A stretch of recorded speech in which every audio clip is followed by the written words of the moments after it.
So hello students, आप सभी का स्वागत है आपके अपने चैनल टारगेट सेमेस्टर में। स्टार्ट करते हैं आज के लेक्चर को। आज हम डिस्कस करने वाले हैं इंपॉर्टेंस ऑफ डायरेक्शन को। डायरेक्शन का इंपॉर्टेंस क्या होता है, डायरेक्शन का महत्व क्या होता है, यदि निर्देशन न हो तो क्या हो जाएगा और यदि निर्देशन हो तो क्या बेहतर होगा। सबसे पहले यहाँ पे लिखा गया है, एक बार रीड कर लेते हैं। Direction plays a very important role in company organization. Company और ऑर्गेनाइजेशन, यहाँ पे थोड़ा सा बुक का मिसप्रिंटिंग है।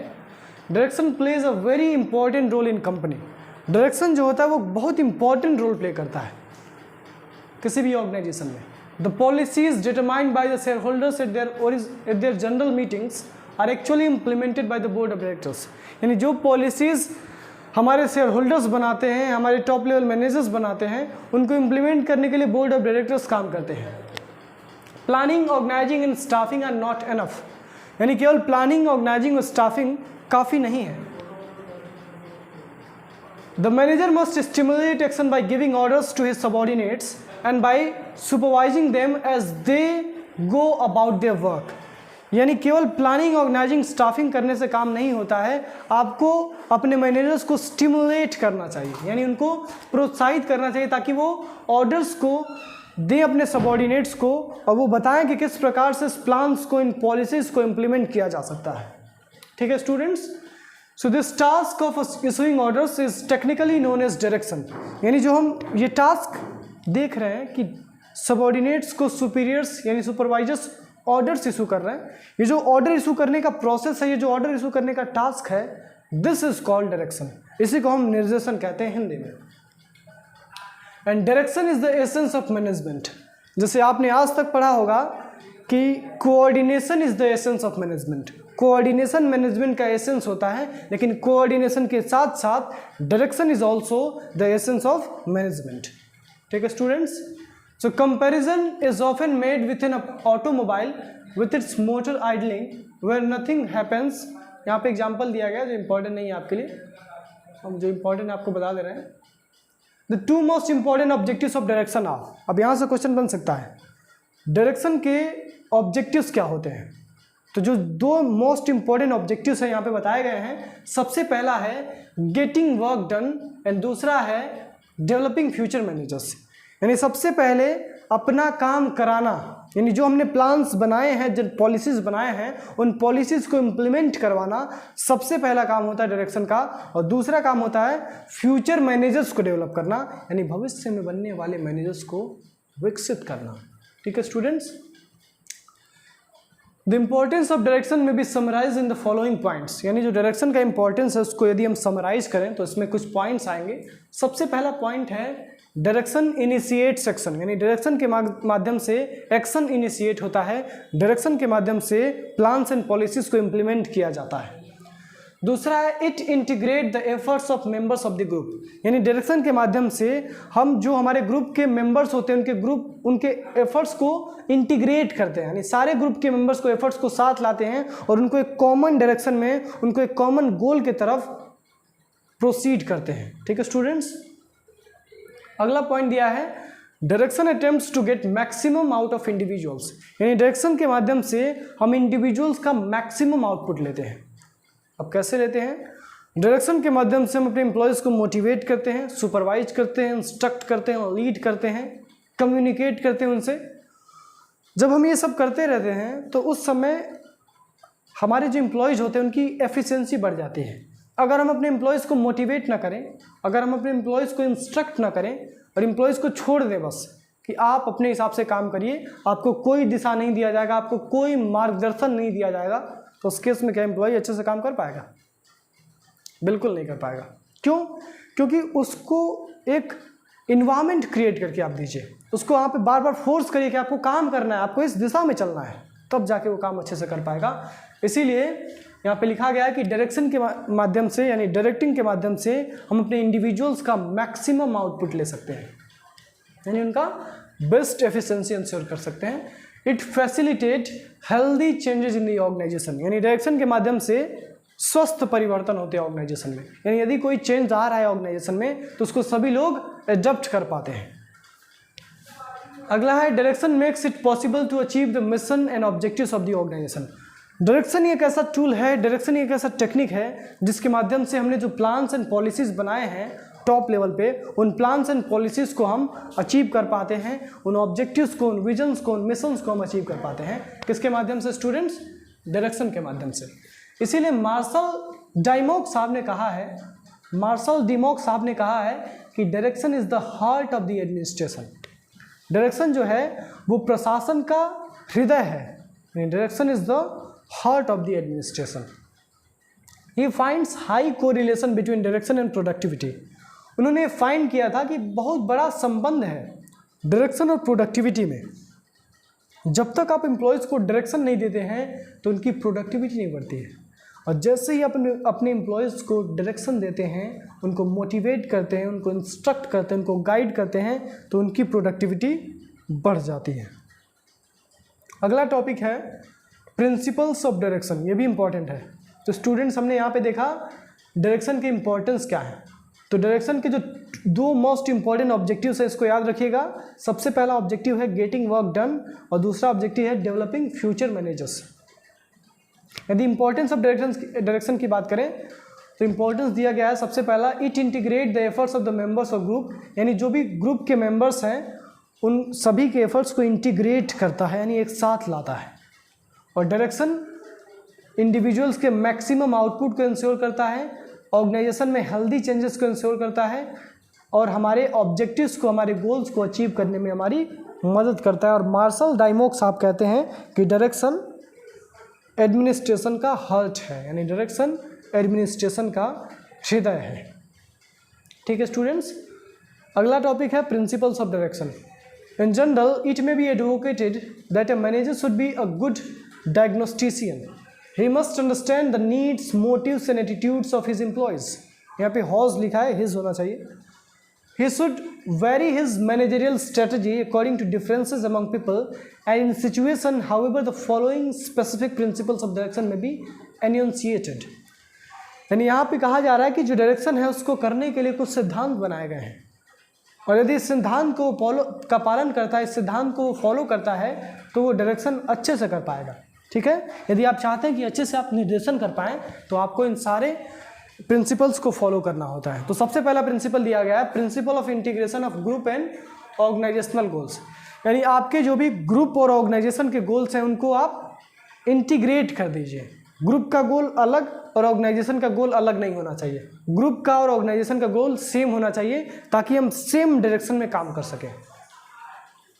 So effective direction should aim at using the groups for the achievement of organizational goals.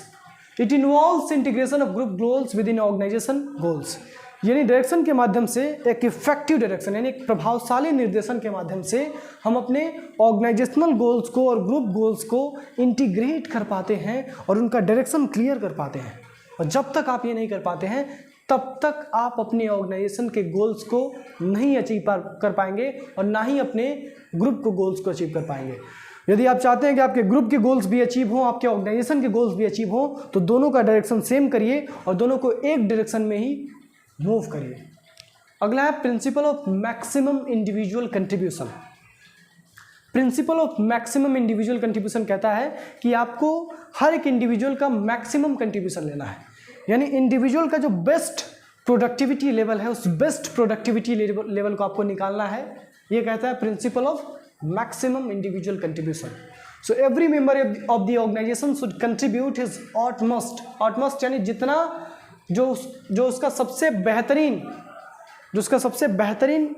Capability है, जो उसका सबसे बेस्ट कैपेबिलिटी है, उस बेस्ट कैपेबिलिटी में वो हमारे ऑर्गेनाइजेशन को सर्व करे। Management should adopt that direction technique that enables the subordinates to contribute maximum, यानी मैनेजमेंट को ऐसे डायरेक्शन टेक्निक अडॉप्ट करने चाहिए जिसके माध्यम से वो इंडिविजुअल्स के मैक्सिमम आउटपुट का इंश्योर करें, यानी इंडिविजुअल्स का जो मैक्सिमम प्रोडक्टिविटी लेवल है, इंडिविजुअल्स का जो मैक्सिमम आउटपुट लेवल है वो इंश्योर कर पाएंगे यदि आप principal of maximum individual contribution को फॉलो करते हैं। तो अगला है 3rd नंबर का प्रिंसिपल ऑफ एफिशिएंसी। आपको याद रखना है स्टूडेंट्स, कौन कौन से प्रिंसिपल्स हैं कितने प्रिंसिपल्स हैं और कौन सा प्रिंसिपल क्या कहता है। वैसे कौन सा प्रिंसिपल क्या कहता है इसके नाम से स्पष्ट है, लेकिन फिर भी आपको याद रखना है। यहाँ से एक थ्योरेटिकल क्वेश्चन भी बन सकता है कि define different principles of direction. तो आपको याद रखना है सबसे पहला प्रिंसिपल क्या था, सबसे पहला प्रिंसिपल क्या था, principal of maximum individual contribution के पहले कौन सा प्रिंसिपल था। तो सबसे पहला प्रिंसिपल था हमारा principle of integration of individual goals, that is group goals and organizational goals. Organizational के गोल्स को और ग्रुप के गोल्स को इंटीग्रेट करना। दूसरा प्रिंसिपल है मैक्सिमम इंडिविजुअल कंट्रीब्यूशन को इंश्योर करना, और तीसरा प्रिंसिपल है एफिशिएंसी को इंश्योर करना। ठीक है। So in order to achieve group cooperation in the efficient performance of organisational task, the manager should work with and through informal leaders. यानी यदि आप चाहते हैं कि आप ग्रुप में कोऑपरेशन को स्टेब्लिश करें और आपका ऑर्गेनाइजेशन एफिशिएंट मैनर में काम करे, तो मैनेजर्स को इनफॉर्मल लीडर्स के साथ काम करना चाहिए। इनफॉर्मल लीडर्स यानी अनऑफिशियल लीडर्स के साथ काम करना चाहिए, क्योंकि अनऑफिशियल लीडर्स जो होते हैं, जो इनफॉर्मल लीडर्स होते हैं, उनके पास बहुत ताकत होती है। इनफॉर्मल कम्युनिकेशन और इनफॉर्मल लीडर में इतनी ताकत होती है कि उसके माध्यम से हम इतने प्रभावशाली ढंग से काम कर सकते हैं कि जिसकी आप कल्पना नहीं कर सकते हैं। जैसे फॉर्मली यदि हम रूल्स एंड रेगुलेशंस के हिसाब से काम करते हैं तो एक टाइम बाउंड होता है सब कुछ, लेकिन यदि आप इनफॉर्मल कम्युनिकेशन अच्छा स्टेब्लिश कर लेते हैं, आप एक अच्छा इनफॉर्मल लीडर बना लेते हैं, तो आप बहुत बेहतरीन तरीके से काम कर सकते हैं। तो प्रिंसिपल ऑफ एफिशिएंसी ये कहता है कि आपको अपनी ऑर्गेनाइजेशन में एम्प्लॉयज़ की एफिशिएंसी को बढ़ाना है। अब हम ज़्यादा डिस्कस नहीं करेंगे, बस ऊपर से जो भी प्रिंसिपल्स हैं उनको डिस्कस करते हुए चलेंगे। अगला है principle of unity of command. Principle of unity of command ये कहता है कि एक सबऑर्डिनेट को एक सुपीरियर से ही इंस्ट्रक्शंस मिलने चाहिए, और एक सबऑर्डिनेट को एक ही सुपीरियर मोटिवेट करना चाहिए, एक ही सुपीरियर गाइड करना चाहिए, एक ही सुपीरियर इंस्ट्रक्शन देना चाहिए, और एक ही सुपीरियर उसके साथ मैक्सिमम कम्युनिकेशन करना चाहिए। यदि एक सबऑर्डिनेट के साथ मैक्सिमम सुपीरियर कम्युनिकेट करेंगे, मैक्सिमम सुपीरियर ऑर्डर्स देंगे, तो उस केस में वो सबऑर्डिनेट कंफ्यूज हो जाएगा और हमारी ऑर्गेनाइजेशन के गोल्स को हम अचीव नहीं कर पाएंगे। ठीक है। अगला है principle of effective communication. Principle of effective communication ये कहता है कि आप यदि अपने ऑर्गेनाइजेशन के एम्प्लॉयज़ के साथ कम्युनिकेट कर रहे हैं, उनके साथ संचार कर रहे हैं, तो आपको प्रभावशाली संचार करना चाहिए। आपको इस प्रकार से अपने एम्प्लॉयज़ को vision, mission, plans and policies बताने हैं कि वो मोटिवेट हो जाए और वो सेल्फ मोटिवेशन के साथ आपके साथ काम करना शुरू कर दें। अगला प्रिंसिपल है प्रिंसिपल ऑफ एफिशिएंट कंट्रोल।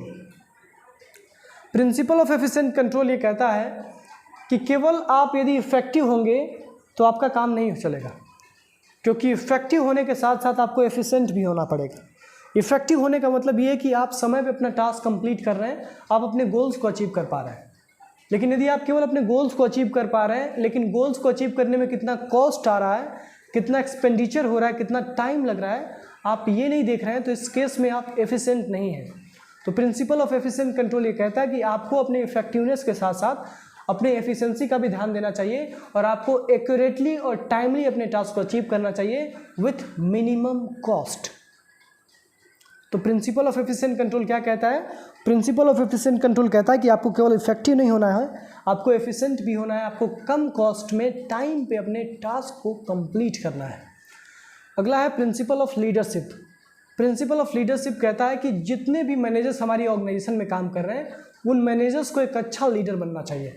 वो मैनेजर्स एक प्रभावशाली लीडर के रूप में काम करने चाहिए। अगर मैनेजर्स इफेक्टिव लीडर नहीं हैं तो वो सबऑर्डिनेट्स के साथ अच्छे से कम्युनिकेट नहीं कर पाएंगे, सबऑर्डिनेट्स के साथ अच्छा रिलेशनशिप इस्टेब्लिश नहीं कर पाएंगे, और यदि वो सबऑर्डिनेट्स के साथ अच्छा रिलेशनशिप इस्टेब्लिश नहीं कर पाएंगे तो सबऑर्डिनेट्स उनके इंस्ट्रक्शंस को नहीं मानेंगे, सबऑर्डिनेट्स पूरी शिद्दत के साथ काम नहीं करेंगे, और ये हमारी ऑर्गेनाइजेशन के लिए काफ़ी घातक हो सकता है। ठीक है।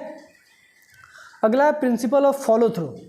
प्रिंसिपल ऑफ फॉलो थ्रू ये कहता है कि यदि आप डायरेक्शन एक बार कर दिए, एक बार आपने एम्प्लॉय को मोटिवेट कर दिया, एक बार सुपरवाइज कर दिया, एक बार उसको इंस्ट्रक्ट कर दिया, एक बार उसके साथ कम्युनिकेट कर दिया, तो आपका काम ख़त्म नहीं होता है। आपको हमेशा फॉलो अप लेते रहना चाहिए। आपको हमेशा ये देखते रहना चाहिए कि क्या हमने जो भी ऑर्डर्स इशू किए हैं, हमने जो भी उनको इंस्ट्रक्शंस दिए हैं, वो इंस्ट्रक्शंस पे वो लोग काम कर रहे हैं कि नहीं कर रहे हैं। यदि काम नहीं कर रहे हैं तो उनको बार बार आपको मोटिवेट करना होता है, बार बार उनके साथ काम करना होता है, ताकि वो इस बात को समझें कि हमारे ऑर्गेनाइजेशन के गोल्स कितने इंपॉर्टेंट हैं। तो तो प्रिंसिपल ऑफ फॉलो थ्रू ये कहता है कि डायरेक्शन एक कंटिन्यूअस मैनेजरियल प्रोसेस है। यदि आपने एक बार डायरेक्शन में मोटिवेशन कर दिया, एक बार आपने कम्युनिकेट कर दिया, एक बार आपने इंस्ट्रक्शन दे दिया, तो आपका काम खत्म नहीं होता, आपको बार बार कम्युनिकेट करना पड़ता है, बार बार इंस्ट्रक्शंस को देना पड़ता है। अगला टॉपिक है characteristics of a good order. ये टॉपिक हम लोग देखेंगे अगले लेक्चर में। इस लेक्चर के लिए इतना काफ़ी है, फिर मिलते हैं अगले लेक्चर में। छोटे छोटे लेक्चर्स आपके इसलिए रिकॉर्ड किए जा रहे हैं ताकि आपकी सहूलियत हो, आपको पढ़ाई बोझ ना लगे। आपके जो एग्ज़ाम्स हैं वो परसों होने वाले हैं, 2-3 दिन बाद होने वाले हैं, तो आपके पास समय है, आपके पास जो भी समय उस समय को यूटिलाइज करिए और इस बात का ध्यान रखिए कि बिजनेस मैनेजमेंट सेकंड का पेपर उतना आसान नहीं है जितना बिजनेस मैनेजमेंट फर्स्ट का था। आप यदि PYQ देखेंगे इसका प्रीवियस ईयर का क्वेश्चन पेपर, तो उसमें बीच के लाइनों से क्वेश्चंस बने हैं और बीच की लाइनें तभी समझ में आएंगी जब आपको पूरा कंसेप्ट क्लियर होगा।